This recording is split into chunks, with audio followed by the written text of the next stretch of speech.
Hey guys, Hybrid here with the character bios for the Hulk. Now, this will be the main Green Hulk. I'm not going to cover all the different personalities. So, I haven't done a character bios in a while, sorry about that. But, here we go, and let's begin. So, let's start with the origins, obviously. Robert Bruce Banner is the son of atomic physicist Dr. Brian Banner and Rebecca Banner. Rebecca Banner is not a physicist, by the way, don't get confused. Now, because of that, Brian Banner is always paranoid his son would be distorted or mutated by the radiation that comes from his work while his wife was pregnant. Turns out that actually did happen. That's why Bruce is able to become the Hulk. He is technically, for all intents and purposes, a mutant. Now, anyways, Brian became an alcoholic and abuser because of this, and during Bruce's childhood, abused his wife. Eventually, it became too much, and he killed Rebecca, and Bruce had to live with this on. So this is when Bruce started keeping his emotions kind of suppressed during his youth. After high school, he studied nuclear physics at various universities, being like Caltech and Penn State, eventually receiving his doctorate. I think he actually received his doctorate from Caltech. I don't remember exactly which one at this time, but when I read the story, I think it was that. But anyways, considered a genius in nuclear physics, Bruce was hired by the United States Defense Department to, make them weapons, stuff with nuclear weapons and things like that. But anyways, he was assigned to the nuclear research facility in Desert Base, New Mexico. In New Mexico, Bruce met Betty Ross and her father, General Thaddeus, aka Thunderbolt Ross, as he's infamously known as nickname-wise. Bruce and Betty soon started a relationship, and Bruce ended up designing a new weapon called the Gamma Bomb, much more powerful than the H-Bomb, and it's a new type of nuclear weapon. After production completed, they started testing. On test day, Bruce was safely in a bunker. I'm sorry that there's some mistypes on here, but he left though when he saw a person who ended up being Rick Jones in the testing area. Now, Bruce left to escort Rick out of the countdown, but it started. Bruce left to escort Rick out, but the countdown started.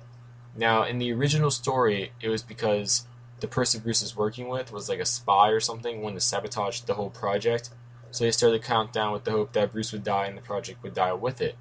But in modern takes of the origin story, it's usually just like in plain accident. There was no sabotage whatsoever. But anyways, Rick ended up getting into a safety trench, but Bruce didn't make it and got caught in the Gamma Bomb explosion. Cool Gamma Bomb pic on the left. Now, due to Bruce having a unique genetic material, or code, like I said, he is technically a mutant, this just brought it out. The radiation from the explosion brought out that was like the catalyst to, make his abilities come out. But being changed by the explosion, Bruce started transforming into a very strong gray being called the Hulk. The transformations originally only occurred during sunset, but eventually occurred when his body released adrenaline. So basically, it went from being a Dr. Jekyll, Mr. Hyde kind of thing to being whenever he was traditionally angry or in a lot of pain, really excited, panicking, etc. So in later transformations, Bruce turned into a green Hulk with much strength but limited intelligence. Really, that's kind of incorrect. He's turned into various interpretations and variations of the Green Hulk with a higher intellect, like the Professor incarnation, and Worldbreaker Hulk is pretty smart too. But the military started tracking him, led by General Ross. Before, in recent comics, they gave up trying to capture him. So eventually, throughout his career, though, he became a hero, an Avenger, and infamously the strongest there is, the Incredible Hulk. Abilities, though. The Hulk has superhuman strength, stamina, durability, healing, senses, and energy projection. All of those get increased the matter he gets. Energy projection especially. He doesn't start emitting gamma radiation until he goes into a mode called Worldbreaker mode, which is when he's so pissed off that he can actually emit enough radiation to destroy a planet. Now, the Hulk has superhuman strength. Obviously, his most famous power is strength. As you can see there in the right picture, he's holding up a 150 billion, I think it's billion ton, I want to say, but still a lot either way. Mountain, from crushing essentially the Avengers and Fantastic Four, characters like that. So he's the only one who could do it. Also, his strength increases with rage to a point where he even fought a Celestial at one point and damaged it with just his brute strength. Like, he's the strongest, at least brute strength wise, he's physically the strongest hero in the Marvel Universe for all intents and purposes, especially at least on Earth. But durability also increases too. Healing does also. His healing is as fast as Wolverine's. Not as extreme as Deadpool's, being able to put limbs back together. But he can heal extremely fast, as shown when he does fight Wolverine. His wounds usually heal relatively quickly, which is why they always like pairing them together. First off, because Wolverine was introduced in a Hulk comic, but also because Hulk is one of the few characters that Wolverine could really fight for a very long time without killing, even when Wolverine is meaning to hurt him. But Bruce Banner himself, at least, not the Hulk, is a genius in numerous scientific fields, especially nuclear physics. In the current run of Indestructible Hulk, it was said that Bruce Banner is in the top 8 smartest people on the planet. I think Reed Richards leads that list, and then it's like Reed Richards, Black Panther, Tony Stark, characters like that, and Bruce Banner fits in there as well. So recommended reading, because I'm doing this in the new format of character bios. We have the original Tales of the Hulk. I think everybody should read that to really get a good grasp of where the Hulk came from. Very Dr. Jekyll, Mr. Hyde inspired. But Incredible Hulk issues number 1 through 6, the kind of older issues.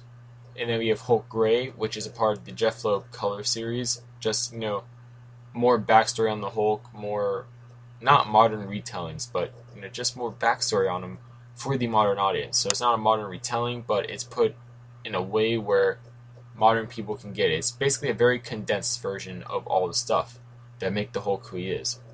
Then we have Planet Hulk and World War Hulk. They're pretty much companion volumes, companion stories. It's been turned into an animated movie. Very, very good story. Considered by many to be, at least in the past 10 years, the best Hulk comic storyline ever written. Now, after that, we have the Red Hulk storyline, Red Hulk collection. That's really cool. It's a really good book, especially for people that want to know a lot about General Ross. But also, it's a really good book for people that really want to see the Hulk and Bruce Banner come to a partnership that ended up lasting a very long time in the Hulk comics. And it's very interesting to see them finally realize, hey, we can't get rid of each other for long at least. And we're essentially just two parts of the same thing. So when they finally realize that and come together in a very, very mutual relationship, it's very beneficial and it's really interesting. It's nice to see the Hulk really, be badass, pretty much to say it simply. And then we have the Indestructible Hulk, Volume 1, the current Marvel Now story for the Hulk. I just put Volume 1 there because that really focuses on Bruce Banner. We get to see a lot about how Bruce Banner feels about the world's view on him. He doesn't like the fact that he'll most likely be remembered for the Hulk and his destruction, and not for Bruce Banner, his scientific advancements throughout history. So it's nice to see Bruce Banner kind of get the spotlight in the Hulk comics, because usually it's the other way around. Usually it's Bruce Banner trying to hide out from government, trying to find them, and then Hulk comes out, causes destruction, and kind of ruins that hiding, etc., etc. So I really like Indestructible Hulk. It's very well written too. It really captures the Hulk well when the Hulk does appear, and also it captures Bruce Banner very well too, being the scientific genius he is. They really respect the fact that he's a scientist, and I really do enjoy the comic, written by Mark Waid. So that's it for character bios. I hope this helps you guys. If you're not into the Hulk already, I hope this got you into the Hulk somewhat, or at least interested. The character has a really rich history and deals with a lot of issues. Usually characters do deal with social issues, psychological issues. The Hulk, for the main part, does deal with the effects of abuse and keeping your emotions inside and not expressing yourself. Also, it deals with multiple personality disorder, etc. Like things like that. So it's a very interesting concept for a character, and I think a lot of people should check it out. So this is Hybrid. Please subscribe, comment, like the video if you haven't, and I'll see you guys later with another character bios, which I think the next one's going to be Thor in honor of the Thor film.